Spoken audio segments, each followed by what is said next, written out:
Una historia bien corta es que este artículo, pues, eh, nació dentro del curso de análisis experimental de la conducta 2, parte 2, en el cual es el ejemplo, bueno, no sé si llamarlo ejemplo, pero hay muchos ejemplos.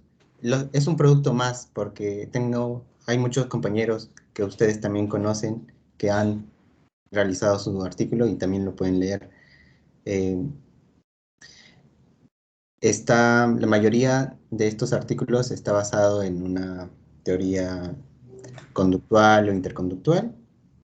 Yo sé que es denso a veces para entenderlo, así que procuro en estos pequeños minutos hacerme entender y tomar este reto para que sea fructífero en su aprendizaje, o al menos logren entender la mecánica de cómo va todo esto, ¿no?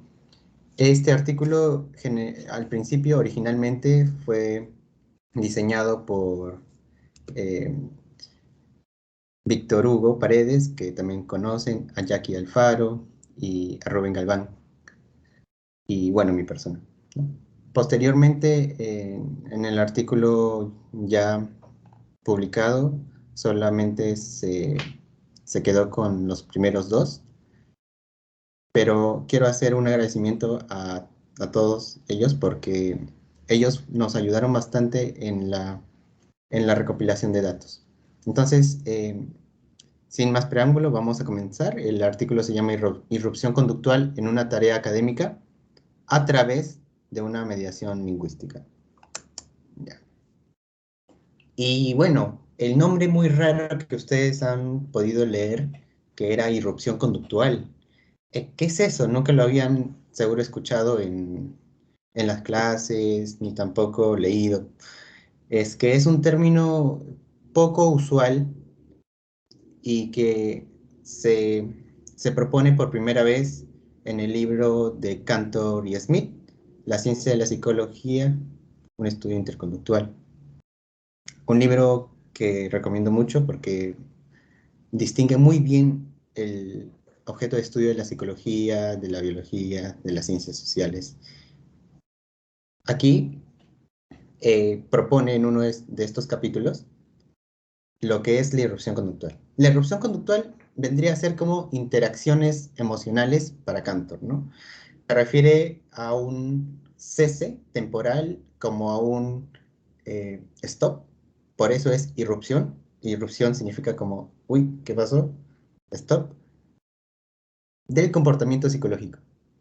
Eh, para entender lo del comportamiento psicológico, básicamente sería que el comportamiento psicológico está dado por, no como un ente material que se puede ver, sino como que coexiste con el comportamiento biológico y a su vez con el comportamiento físico, ¿no? O físico. Ajá. Entonces, para Cantor, la emoción es entendida como ven en este dibujito de acá, que es este dibujo lo pueden encontrar en el artículo de Galguera et al. En el 2017. Es un dibujo que también está plasmado en el libro de Cantor, me parece que en este, y si no, estará en el otro de Cantor solo. Aquí propone cuatro momentos para entender a todo lo que nosotros supongamos que le llamamos emoción, ¿no? Para Cantor la emoción es como se divide en el momento primero preemocional, antes de la emoción, en el segundo momento que sería el segmento conductual, propiamente dicho emocional, y luego viene el primer segmento conductual post-emocional, o sea, después de este segmento, y a su vez otro segmento, ¿no? Otro segmento que sería el segundo momento conductual post-emocional. Entonces, ¿dónde está esto de la irrupción conductual? Yo hasta acá veo segmento conductual, pre-emocional, post-emocional 1 y 2. ¿Dónde está? Bueno, eh, la irrupción conductual está justamente aquí, ¿no? Esto, donde vemos que hay dos signos de interrogación, es justamente para Cantor que nos manifiesta que nosotros al momento de interactuar con un objeto de estímulo, con una cosa, o con una situación, o con otra persona, al momento de interactuar, y estamos entrando al proceso de emocionarnos, es como un continuo. Entonces, primero vamos a pasar por este segmento conductual preemocional y después al conductual emocional propiamente dicho. Y cuando estemos aquí en este segmento, vamos a, para Cantor, que nos manifiesta que no vamos a llegar a una respuesta consumatoria, no vamos a tener una conducta biológica, no, una conducta psicológica, no, pero una conducta biológica, puramente biológica, sí, para Cantor. ¿Y cuánto dura eso de la irrupción conductual? Cantor menciona que es algo instante, algo del instante. Ni bien acaba este, este vacío psicológico meramente biológico, pasas al siguiente, que vendría a ser el primer segmento post-emocional. A ver, hasta aquí una pregunta bien sencilla. ¿Cuántos segmentos emocionales ha considerado Cantor?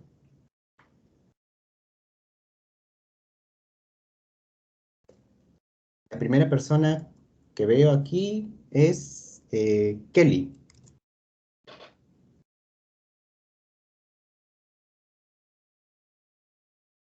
Sí, ¿cuántos se ven? ¿Cuántos segmentos conductuales emocionales ha considerado Cantor? Emocionales como tal, 3. Bueno, 1. Uno es el segmento como tal, emocional. Los demás es pre y 2 post. Muy bien. Entonces, en el segmento emocional que mencionaste, ahí se encuentra la irrupción conductual. Aquí, justamente Sí. donde está el puntero. Muy bien, Kelly. Ahora, un ejemplo bien sencillo. Cantor también nos da ejemplos, así que por eso les digo que revisen también este libro. Cantor dice, ¿no? Un ejemplo sería, vas conduciendo tu coche de lo más tranquilo, el sol en el atardecer, y en eso, como quien vas escuchando la música y vas conduciendo tu coche, empieza a, empiezas a visualizar un tren y tú justamente te das cuenta de que estás dentro de la vía férrea y el tren obviamente hace el estruendo, el sonido. Del paso en el que tú estabas de lo más tranquilo al atender y también al escuchar el sonido fuerte del tren y saber que estás en la vía férrea, lo primero que haces es este gesto, ¿no? O sea, ¿qué pasó? ¿Por qué estoy aquí? Se te eriza la piel, después, pero primero estás así. Y tal vez a algunas personas nos ha pasado que no sabemos cómo actuar y nos damos cuenta de que no sabemos cómo actuar y nos quedamos inmovilizados por cierto momento y otras personas responden más rápido que otras, ¿no? Entonces, eh, cuando escuchas el sonido del tren, es ahí cuando no hay una respuesta psicológica consumatoria dentro de este segmento. Es netamente biológico. Se te hará piloerección, se te pararán los pelitos, aumentará tu tasa de ritmo cardíaco u otras respuestas fisiológicas. Después viene el primer segmento post-emocional. Te das cuenta de que estás en la vía férrea y lo primero que haces es apretar el acelerador para irte y salvarte. A esto se le llama el primer segmento conductual postemocional. Aquí hay una respuesta consumatoria psicológica. Y posteriormente, después de ya irte, sí es verdad de que vuelves a pensar en lo que pasó. Es como decirte, uy, de la que me salvé. Y esa verbalización que tú haces de, uy, de la que me salvé, o uy, qué miedo, ¿qué hubiera pasado si? El segundo segmento conductual postemocional. Entonces, vemos que la emoción no es solamente un evento aislado, sino también que es un flujo. Para Cantor es un flujo, y el flujo está diseñado de esto, ¿no? De 4 tipos de segmentos. Para fines de estudio de este artículo se ha dicho que vamos a analizar únicamente este segmento y para ser más específicos, la respuesta consumatoria de este segmento, o sea, este circulito. Entonces, quedamos de que para Cantor la emoción no es una emoción como tal vez estamos acostumbrados a oír, ¿no? En el que te emocionaste, estás feliz y nada más. No es solamente la respuesta fisiológica, sino también es lo que sucede antes de esa respuesta fisiológica. Estabas más tranquilo, estabas un poquito más extasiado. Y después, ¿qué pasó? ¿Cómo respondiste frente a esa respuesta fisiológica? Pero no es solamente la respuesta fisiológica, es el darte cuenta de que del objeto de estímulo, o sea, de la cosa, situación o otra persona que ocasionó esa respuesta fisiológica. Y lo que hiciste. Algunos reaccionan más rápido que otros, ¿no? Y después piensas acerca de lo que te pasó, o sea, acerca de esa situación en la que tuviste una conmoción. Entonces, vamos a seguir definiendo la emoción para Cantor. Para Cantor, la emoción también se puede, aunque hacer una distinción, o sea, hacer tipos de emociones, vendría a no ser muy fructífero dentro de que hacer solamente distinciones de tipo morfológico, o sea, de tipologías de emoción, o sea, intensamente, ¿no? Emocionado, alegre, enojado, triste, no es tan funcional para la teoría. Sí es muy recomendable hacer una distinción por intensidad, en donde existe emociones con una intensidad elevada, violenta, y una intensidad moderada, ¿no? Y aquí está lo que le hablaba de la tasa, del aumento de la tasa cardíaca, la piloerección, la sudoración también está, te, te ruborizas a veces. Esas son respuestas consumatorias, pero no psicológicas, son fisiológicas, que se dan en ese segmento, segundo segmento, como habíamos visto. Pero ¿de qué depende que una emoción sea violenta y moderada? Mm, a ver, le voy a dar un ejemplo y después ustedes me pueden dar otro ejemplo. Por ejemplo, remontémonos a que nosotros aún seguimos siendo estudiantes, pero estamos en la época del terrorismo. ¿Cuál sería tu reacción cuando vieras a una persona enmascarada con un pañuelo rojo y con un fusil mirándote?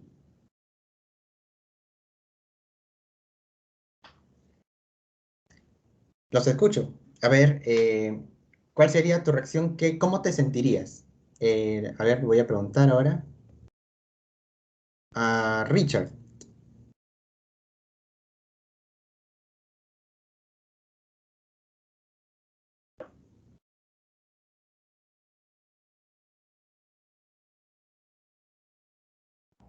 ¿Cuál era la pregunta? ¿Qué sentirías? ¿Cómo te sentirías cuando estás yendo para la universidad y en eso ves que te está mirando una persona con un pañuelo rojo tapándose de la nariz para abajo y agarrando un fusil, remontándote a la época del terrorismo?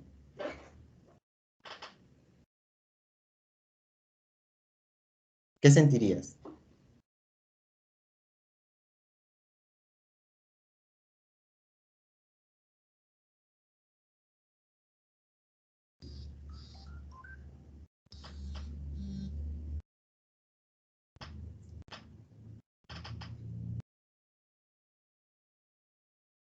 Richard tiene problemas de conexión, así que si alguien quiere también responder la pregunta, abiertamente está el micro.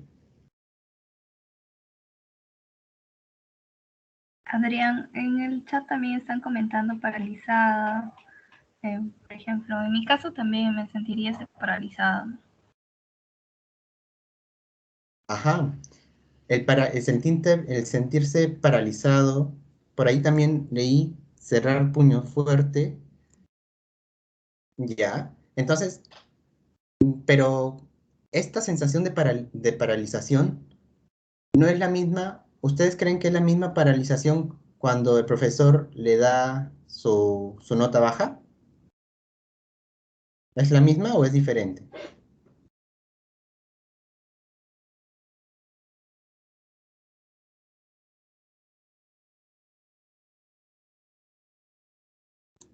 Creo que habría diferente intensidad ahí. Ah, Richard alzó la mano. A ver, Richito tuyo. No, es que no tenía bien el audio. Ahora sí. Dijiste el primer caso. Dijiste algo de. ¿Cómo se llama esto? De miedo hacia a un escenario, creo que de violencia. No escuché bien. Estoy teniendo problemas con el audio. ¿Cómo te sentirías? ¿Qué es lo que tú sentirías cuando vieras a una persona enmascarada con un trapo rojo, tapándose de acá hasta la barbilla aproximadamente, y con un fusil en la mano? Y estás yéndote para la universidad y es la época del terrorismo. Ah, pues. Primero que nada, no sé, me sorprendería y pensaría al toque me van a fusilar. Mejor me voy corriendo.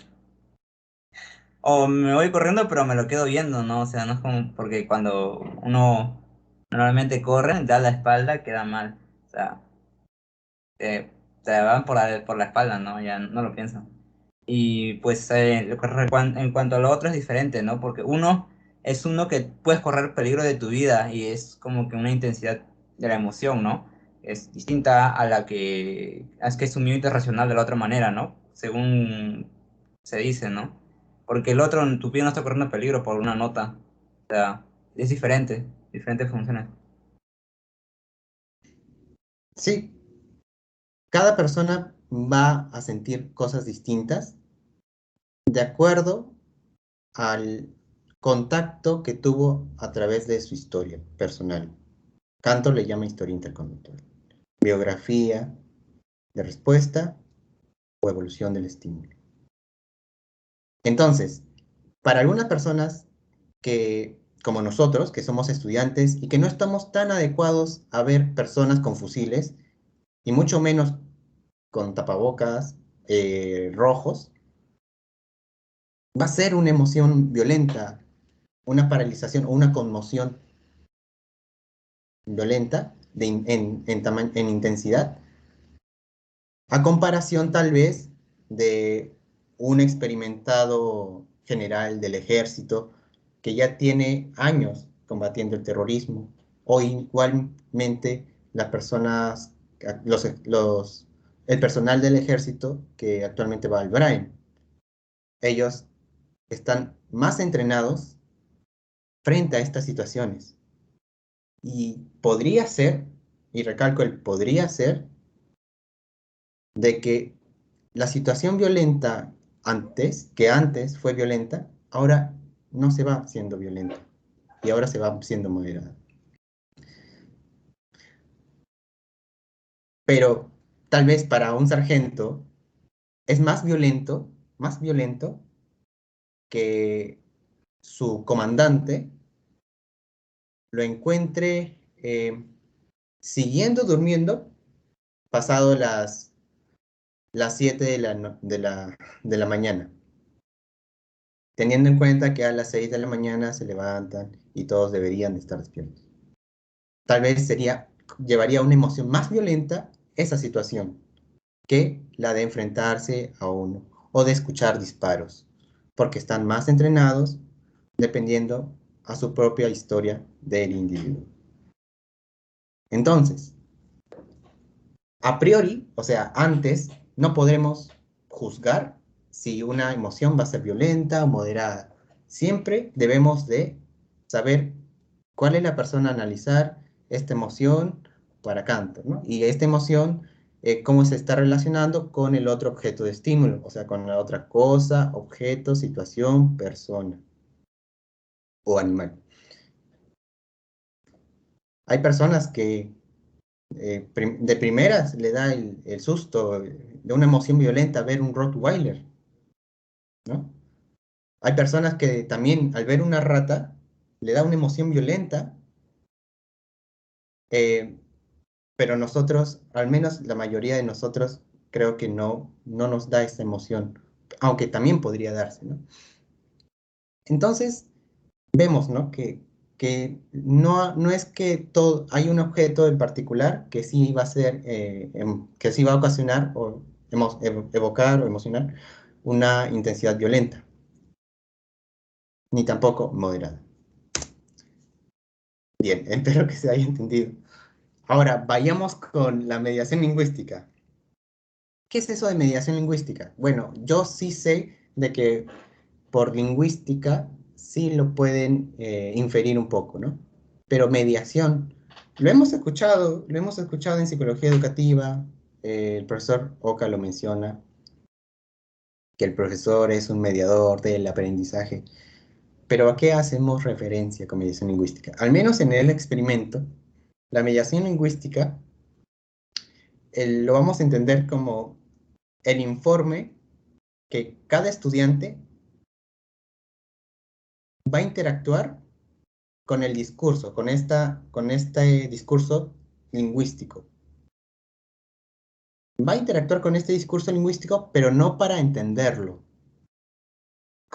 No para entenderlo, sino que va a servir como medio de transporte, digámoslo así, medio de transporte, para mi propio desempeño, para otra cosa. Por ejemplo, yo estoy en Santa Anita.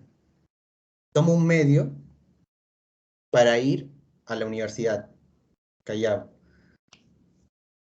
Entonces, yo no tomo el medio de transporte para quedarme en el medio de transporte.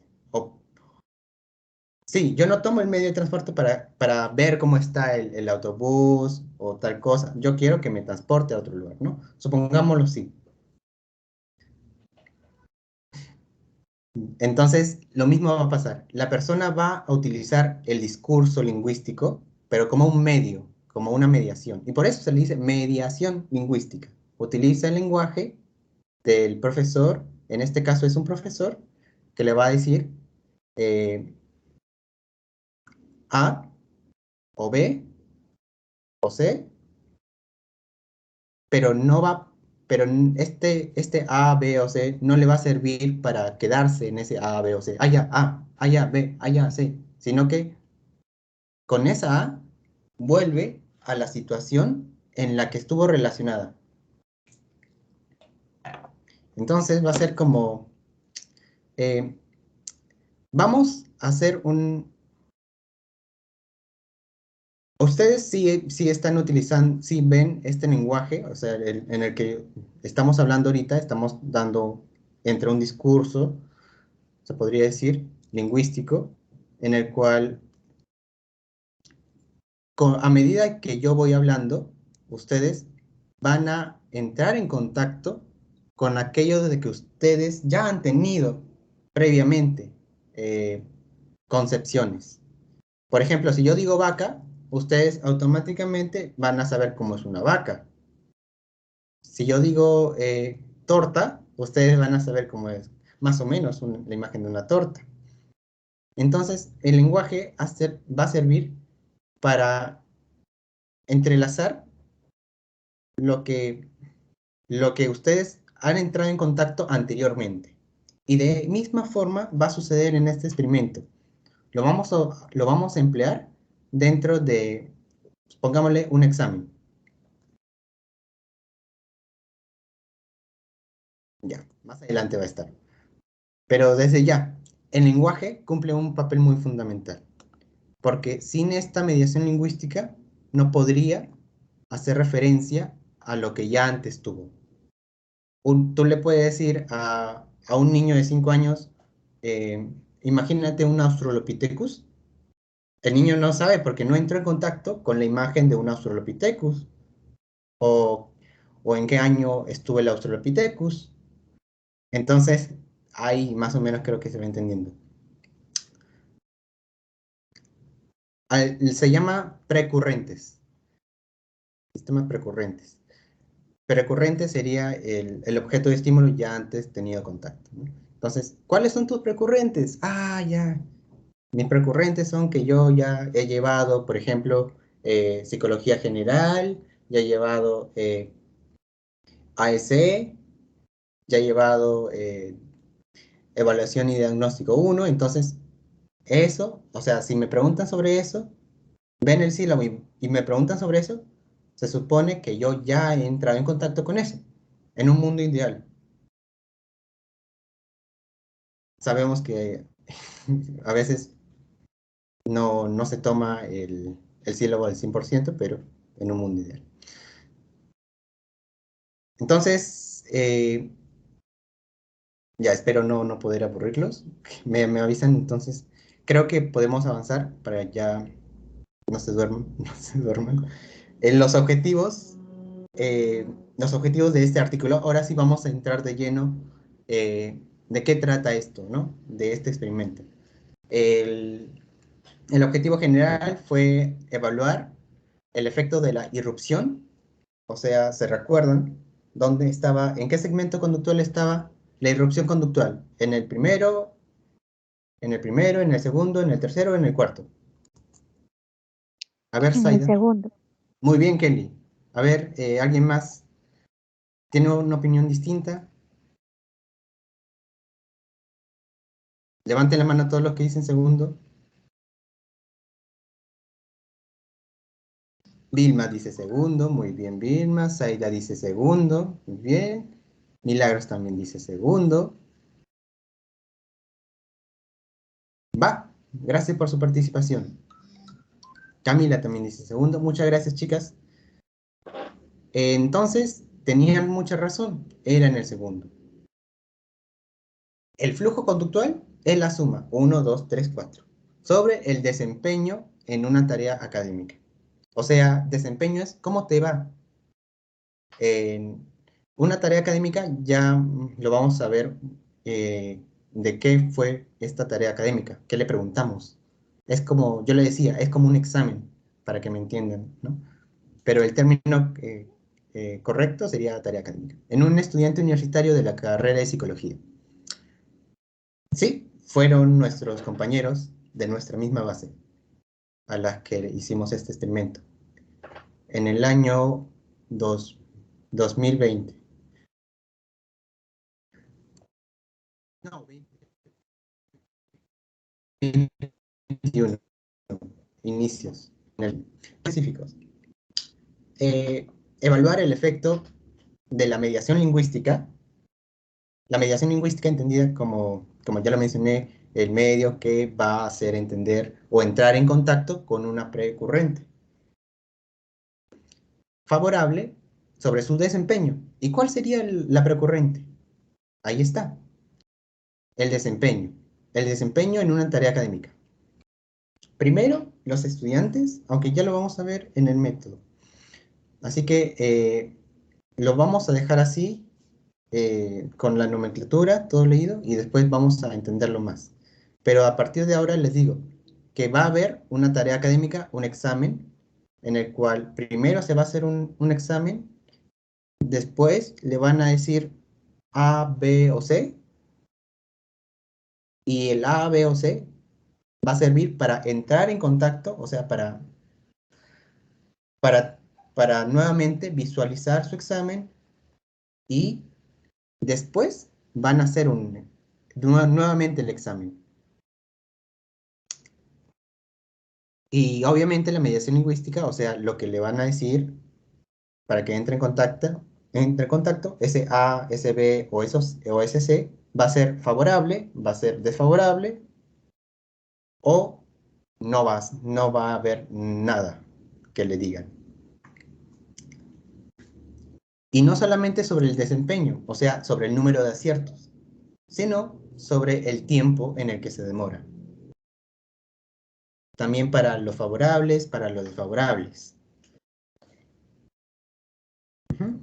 Ahora sí, vamos con el método del artículo. El método, bueno, aquí, aunque sé que está mal, en ese tiempo no nos dimos cuenta.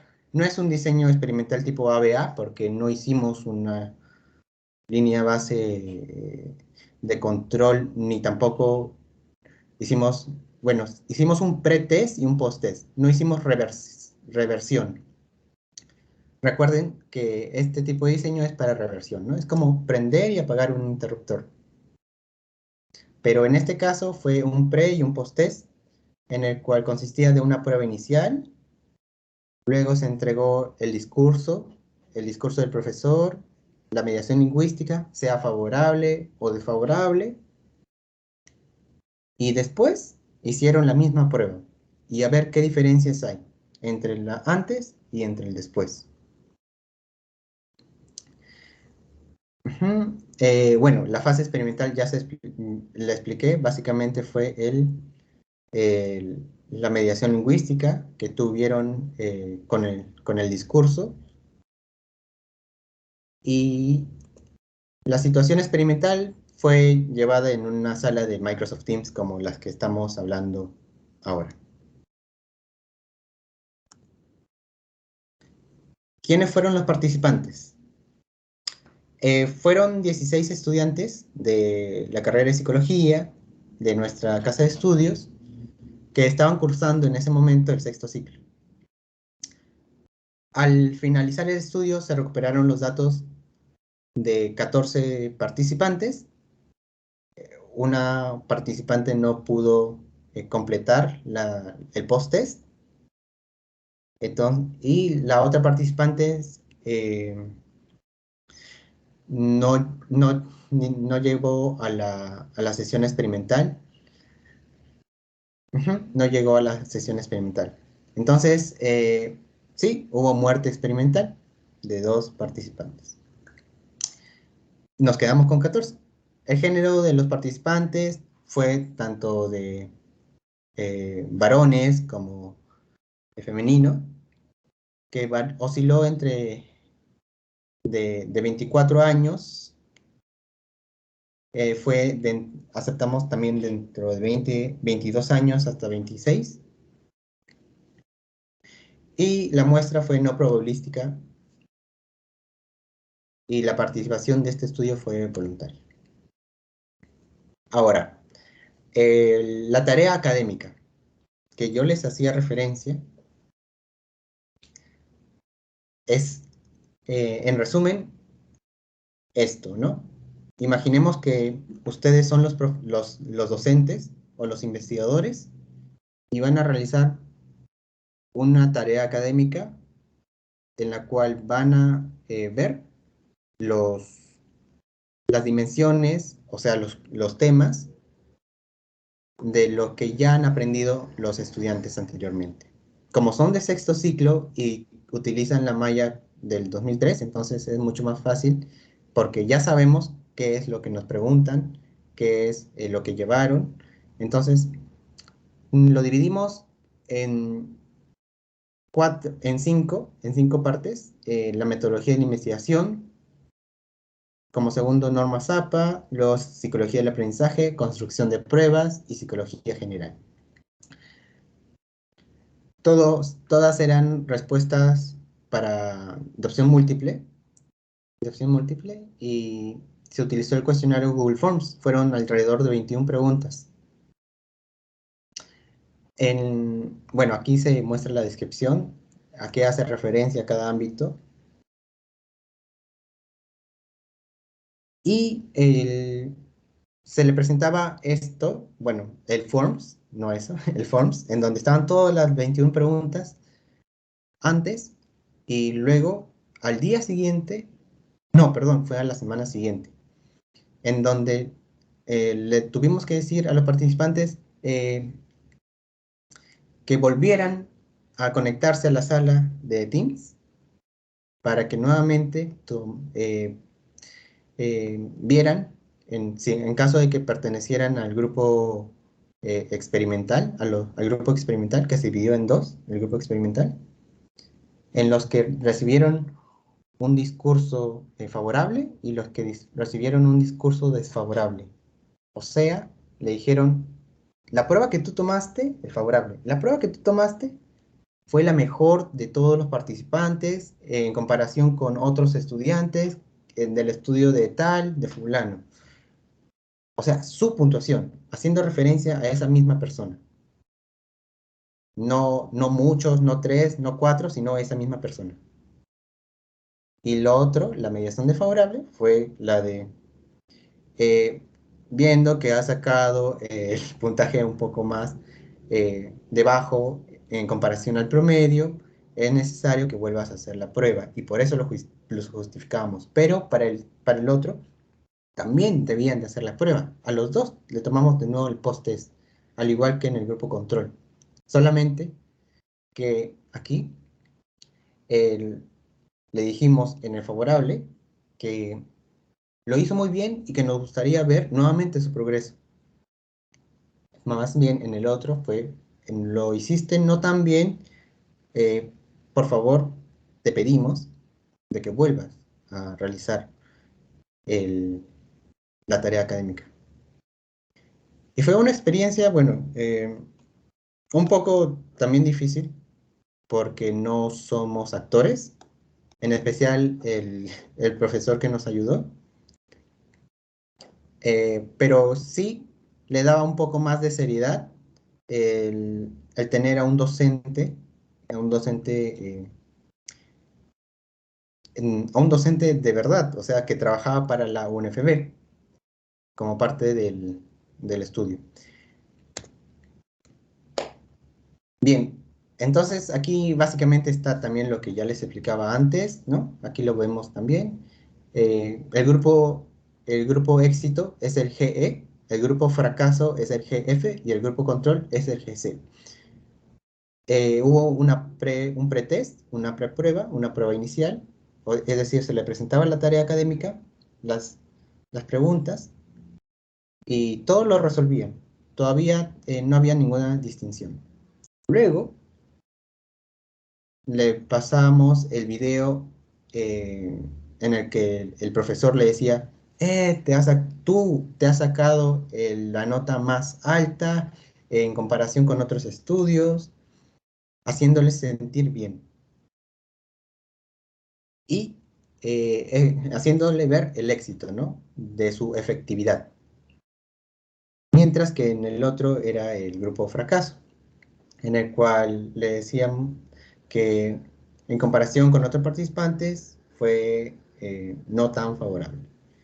Y en el grupo control no se le dijo nada, y después de haberle, en el caso del éxito, decirle muy bien,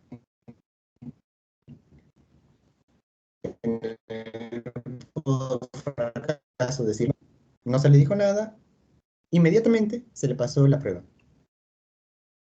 Se le pasó la misma prueba, con las mismas preguntas, y tal vez, y nos preguntamos, ¿van a haber diferencias en el número de aciertos? ¿Va a haber diferencias en el número del tiempo? Y vamos a ver qué es lo que pasó. Entonces, quisiera saber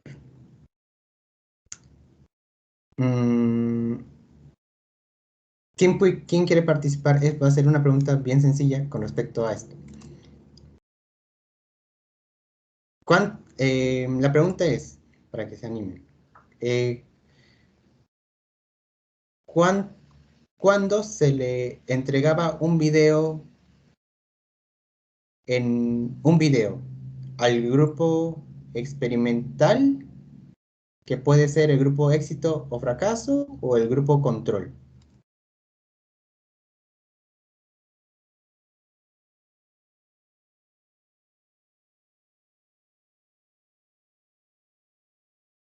A ver, Zaida,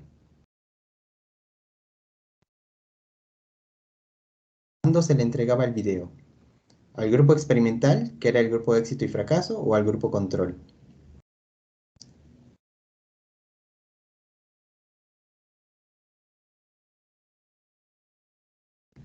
El video es la mediación lingüística, el discurso.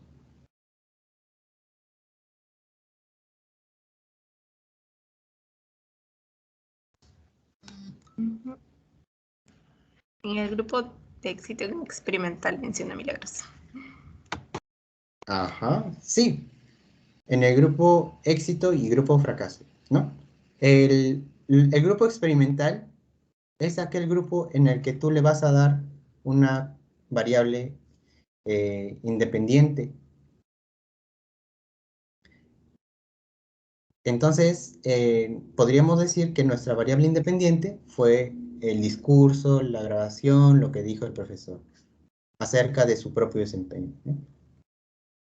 Y sí, en este caso hicimos una división. No solamente fue un grupo experimental, sino fueron dos grupos experimentales.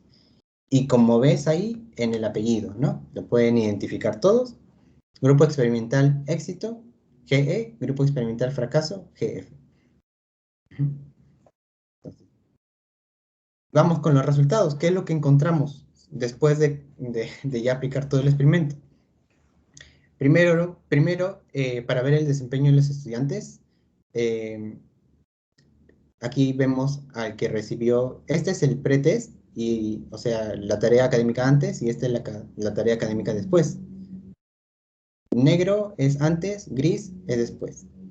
Aquí está el grupo al que le dieron el video bueno, el video de que está todo bien, check, el video en el que no está tan bien, y el grupo control al que no se le entregó ningún video, ¿no? Comparamos, vemos que en los tres grupos tuvieron el número de aciertos por encima del 50%, ya sea antes de la prueba como después de la prueba. El grupo control obtuvo mayor número de aciertos en la prueba inicial, a comparación del grupo fracaso, que llegó a 53, y el grupo éxito, que llegó solamente a 58.5. Pero todos los grupos aumentaron su desempeño en la efectividad de la prueba final. Como ven, si comparan al grupo éxito antes y después le fue mejor. Si comparan al grupo fracaso, solamente al grupo fracaso antes y después le fue mejor. Si comparan solamente al grupo control antes y después le fue mejor. Y yo sé que ustedes sí tienen respuesta para eso. Porque de seguro ya pensarán, ¿por qué es que él tiene mejor desempeño? Porque una vez de que sabes, te dan la prueba o el examen y te dan nuevamente para hacer la prueba, en ese tiempo ocurre varias cosas. Primero, uy, me olvidé de que así era. No, me equivoqué acá. Ah, tengo que recordar. Era esto. Otro, te pones a leer, a revisar tus cuadernos. Entonces, sí hay congruencia con que a mayor entrenamiento en una misma tarea, aumenta el desempeño. Y esto, pues, era de esperarse, ¿no? Y en la prueba final, el grupo éxito alcanzó la mayor efectividad. Eso no era de esperarse o tan deducible. O sea que decirle una mediación lingüística y que, o sea, decirle la mediación lingüística entendida como el discurso de que lo hizo bien, aumentó el desempeño, aumentó el número de aciertos en la misma prueba, con un 64.5. Y fue el mayor a comparación que el grupo fracaso y que el grupo control. Ahora, si vemos la significatividad, el p-valor es menor a 0.05. ¿Y eso qué significa? Si es menor a 0.05, significa de que los datos son en verdad cambios, pero cambios significativos a comparación de los otros cambios. Si bien los cambios en verdad se deben a la variable en la cual nosotros estamos atribuyéndole, ¿no? Entonces, hacemos esto, fue la prueba T para muestras independientes. El cambio, a comparación de las otras, es mayor en este grupo. El cambio en el número de aciertos. Al parecer, el decirle que lo ha hecho bien, no solamente colabora o probabiliza de que le esté dando mayor ventaja como a todos, sino que aparte tiene algo de especial el decirle que en verdad está bien. Ahora, si nosotros hacemos un análisis ya no del grupo éxito, del grupo fracaso, del grupo control, sino de cada participante, de cada persona, vamos a ver lo siguiente, ¿no? Que de 4 de 5 estudiantes en el grupo en el que le dijeron todo está bien, aumentó su efectividad, es decir, aumentó su número de aciertos. 4 de 5. 1 se mantuvo con el mismo puntaje. Pero, ojo, que no decrementa, no decrementa. En cambio, en el grupo fracaso, 3 estudiantes aumentaron el número de aciertos, el desempeño, y solo una persona disminuyó su efectividad. En esta persona vemos que de 57 baja a un 52, después de que le hayan dicho de que lo vuelva a intentar porque tiene un bajo desempeño. Y al que no se le dijo nada, que es el grupo control, 3 de 5 alumnos mejoraron su efectividad, el número de aciertos, solo uno disminuyó su efectividad.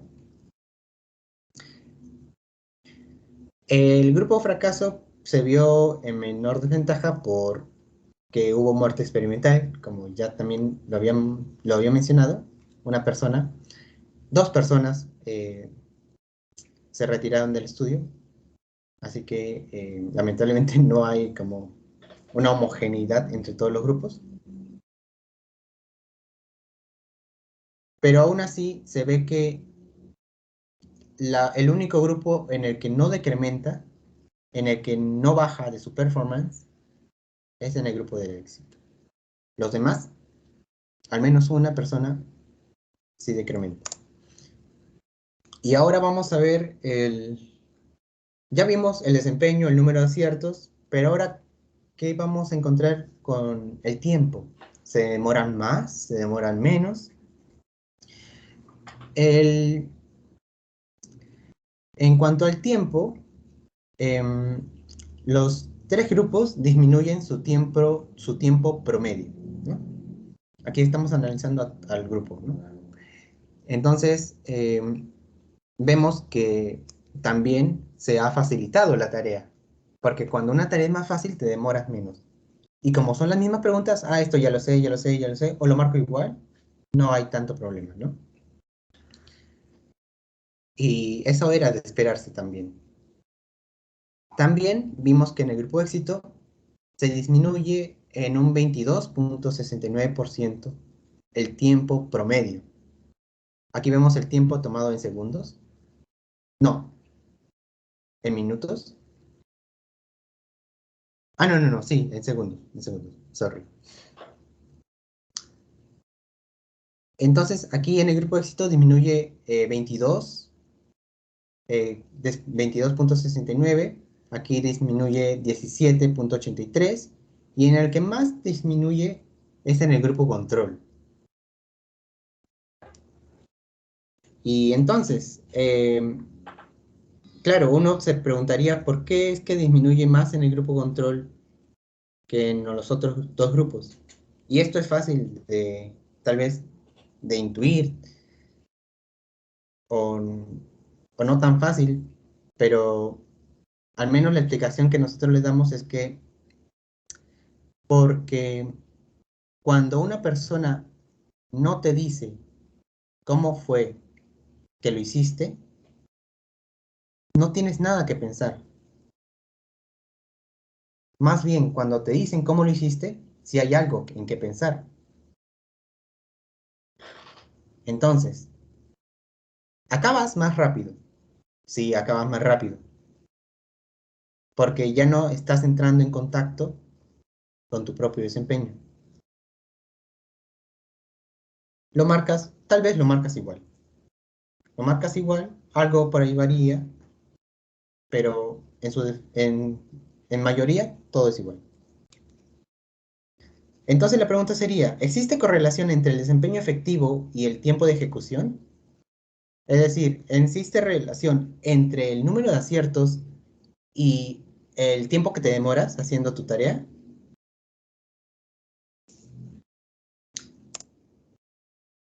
Y hacemos la siguiente prueba de correlación. Si existe correlación entre el número de aciertos y el tiempo en el que te demoras, a ver, en la prueba inicial había una correlación alta, pero nosotros lo que nos debería de interesar más es en la prueba final, ¿no? Entonces, vemos que hay una baja correlación, baja correlación, baja correlación. No hay una correlación, ¿no? No hay una correlación entre el número de aciertos y el tiempo en el que tú te demoras haciendo tu tarea. Pero paradójicamente sí hubo una correlación aparente al inicio de las sesiones para las personas que fueron sometidas en el grupo éxito. Ahora, en la discusión, vamos a dar cuenta de 3 puntos principales. Primero, en el que revisamos la función de la mediación conductual que cumple como una disrupción conductual sobre el propio desempeño del estudiante, o si solo funcionó como un estímulo que promueve la conducta efectiva, o sea, que promueve su conducta del participante sin presentarse alguna emoción. Entonces, ¿es emoción o no es emoción? ¿Hay emoción ahí o no hay emoción ahí? Podría darse a la discusión esto, ¿no? O tal vez se dio a otra variable. Puesto que después se considera que el desempeño efectivo en los grupos, sea el número de aciertos para los grupos, notamos que en el grupo éxito, en el que se dijo que estaba bien, mostró mayor diferencia. Y no solamente mayor diferencia, sino fue significativo el cambio que hizo. Esto se explica porque 4 aumentaron su propio desempeño y 1 se mantuvo, no hubo decremento, a diferencia de los otros dos grupos que sí hubo un decremento. Es por ello. Entonces, lo que puede significar que la irrupción producida por la mediación lingüística de un desempeño favorable podría funcionar como un refuerzo para un mejor desempeño. Lo que se comparte con la irrupción producida por la mediación en términos de inefectividad, que vendría a ser el no tan buen desempeño. Y en tercer lugar, se trató acerca de desempeño efectivo de los grupos en relación al tiempo, ¿no? Vimos si es que había correlaciones o no en los grupos. La prueba, para responder la prueba siendo el grupo control el que presentó una mayor disminución en el tiempo. Y esto se concuerda con Galguera, con el artículo de Galguera, en donde el grupo experimental y grupo control disminuyen el tiempo para responder la prueba, siendo este último el que presentó mayor disminución.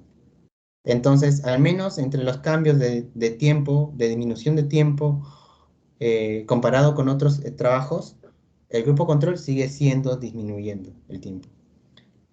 Y como ya lo expliqué, no hay nada que medie para que entres en contacto con tu propio desempeño. Ojo, que no es lo mismo que lo hagas más rápido a que lo hagas bien. Son dos cosas distintas, ¿no? Acá estamos hablando ahora únicamente de que cuán rápido lo ha hecho. Pero si quieres ver qué tan bien lo ha hecho, pues dile algo bueno acerca de su propio desempeño, pero no esperes a que lo haga rápido, porque no lo va a hacer. Y para finalizar, con respecto a la prueba TD Student, solo se muestra un desempeño significativo para el grupo éxito, a diferencia del trabajo de Galguera, en el que los estudiantes mostraron tener un incremento significativo en el grupo fracaso. En el experimento de Galguera, el grupo fracaso en el que le dijeron de que estaba por debajo del promedio, que vuelva a intentarlo, aumentó posiblemente porque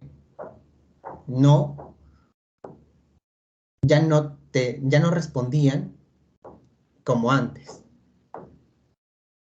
Es decir, si tú sabes que eso está mal, ahora, bueno, será la otra, ¿no? Pero el que le dijeron que estuvo bien en el experimento de Galguera, pues se corre el riesgo de que estuvo bien, pero en verdad no estuvo bien, ¿no? Y va a seguir respondiendo lo mismo, aunque no estuviera bien, en verdad. Entonces, hay esta diferencia, pero esta diferencia no se entiende como un fracaso como espectadores o quién tiene la verdad, Galguera o este experimento, sino más bien nos da cuenta de los estudiantes. Cómo reacciona el estudiante. Más allá de la diferencia grupal, lo importante debería ser el estudiante, el análisis de un solo individuo, de cómo va su desempeño a través de diversas variables, lo que hacen los docentes y lo que nosotros hemos tratado de replicar a un nivel experimental. Obviamente es mucho más complejo lo que hacen los docentes porque hay mucha variedad de variables, pero nosotros hemos hecho un pequeño experimento modificando aquí y acá un arreglo no tan valor naturalista, pero al menos da pie para preguntarse cosas. En esta investigación también se hace una diferencia entre la emoción y la conducta, aquí debe ser afectiva. La conducta afectiva para Cantor es lo que él llamaba interacciones sentimentales, ¿no? De sentimiento. Aquí la conducta de emoción, la emoción es distinta a un sentimiento para Cantor. Bueno, la irrupción conductual vendría a ser lo más característico de las emociones para Cantor. Una irrupción en un flujo continuo, ¿no? Mientras que un sentimiento para Cantor es la afectación que un objeto de estímulo ejerce sobre un organismo durante la interacción, la cual determina las condiciones del organismo previo a un nuevo contacto funcional. Ahí, en los sentimientos, no hay una irrupción, no hay un... ¿Qué? Entonces, esa vendría a ser la diferencia más característica entre una emoción y un sentimiento para Kant. Cuando ya nuevamente entras en contacto con tu desempeño, o sea, un nuevo contacto funcional, es importante identificar si la mediación constituye un estímulo irruptor, o sea, si lo que le dijo el profesor fue un estímulo irruptor, o sea, lo dejó paralizado o conmocionado al menos por milisegundos, o solamente fue un estímulo afectivo, en el que seguro nosotros cotidianamente lo tenemos cuando vemos a nuestra familia feliz, sonriendo, y nosotros también. Más sería un estímulo irruptor si es que este nos da al menos sorpresa, ¿no? En términos cotidianos, ¿no? Sorpresa. Entonces, es ahí donde nosotros debemos de distinguir bien si es que este experimento fue emoción, o sea, un estímulo irruptor o un estímulo afectivo, ¿cómo fue? Para ello, vamos a ver también los anexos. Por último, para finalizar, se ha conseguido llevarse a cabo a través de un aula virtual en Teams, un experimento totalmente virtual. Al menos creo que ha contribuido en la similitud en la que es la realidad actual como se dan las clases, ¿no? Entonces, aún se mantiene la coherencia, tanto teórica, y por ahí puede servir tal vez para pensar en cómo es el comportamiento de la retroalimentación, dado que una retroalimentación también cumple esa misma función de entrar en contacto, y claro, más si es que ese mismo trabajo de tu estudiante lo va a volver a presentar. Entonces, claro, nosotros en este experimento, el profesor solamente dio la mediación lingüística porque ya estaba así, o sea, al estudiante que habrá sacado 20, 10, 8, 0, no importa qué nota haya sacado, si él estaba en el grupo de éxito, el profesor le iba a decir muy bien, has sido uno de los primeros. Sin embargo, cuando estamos en el grupo fracaso es igual, ¿no? Tienes la nota que tengas, o sea, tú sabes que lo has hecho bien. Por ejemplo, tú sabes que tienes un 18 o un 19, y el profesor te ha dicho de que a comparación de los otros no es la más alta nota, y piensas, ¿qué he hecho? ¿O en qué he fallado? ¿No? Y cuando nuevamente tengas que volverte a enfrentar a esta nueva tarea, pues te demoras más también, y por ahí pueden haber no tantos aciertos. Incluso puedas disminuir los aciertos que antes tenías. O sea, si antes tenías 18 y después de esto bajas a 15, pues es una posibilidad. Pero, pero haciendo en específico recalcar lo siguiente, ¿no? Como también ya lo había mencionado en la parte de introducción. No tomemos a los grupos, tomemos al individuo. Analicemos al individuo. Yo sé que este experimento es grupal, pero el mayor reporte nos va a dar el individuo. El aprendizaje es de un individuo. y que este individuo también se da en un grupo social en el que también al juntarse o al entrar en interacción con otros individuos aprende, pero el aprendizaje, voy a hablar en términos normales, el aprendizaje le pertenece a un individuo, lo que tú aprendes no lo aprende el otro, pero sí pueden compartir el mismo ambiente. O yo sé que ahorita me están escuchando, pero cada uno ha aprendido algo, tal vez cosas distintas, con mayor relevancia, seguro valorado por él o por ella, que otro. Entonces lo que aprende es tuyo. Lo que, lo que debería de hacerse es analizar esto, ¿no? O sea, este es el trabajo, ¿no? Esto es lo más importante desde mi punto de vista. El análisis de cada individuo, cómo le fue después de una variable. Entonces, aquí vemos, ¿no? que tanto una variable puede afectar como a una persona distinta que a otra. Eso es lo que explicaría, en verdad, la historia interconductual, los sistemas precurrentes, lo que hace que la persona se enfrente a una nueva situación con mayor facilidad que otra persona con menor facilidad. Y no por eso eh, deberíamos de poner una etiqueta o que está mal o que está bien. No, solamente son tipos de relaciones que se da a nivel individual. Eso nomás.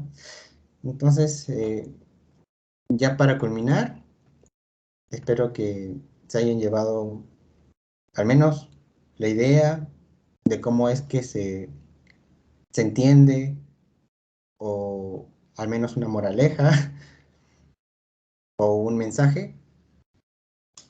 Y para culminar, los anexos, en el cual vemos que son nuestros compañeros, nuestras compañeras en este caso.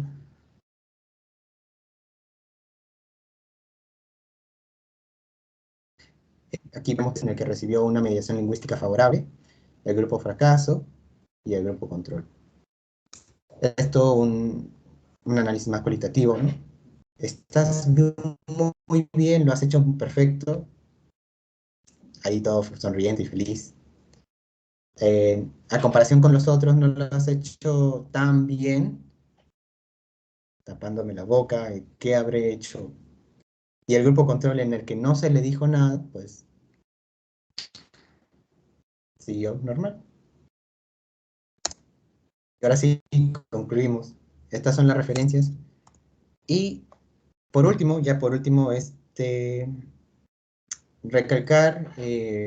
recordar que que este presente artículo expuesto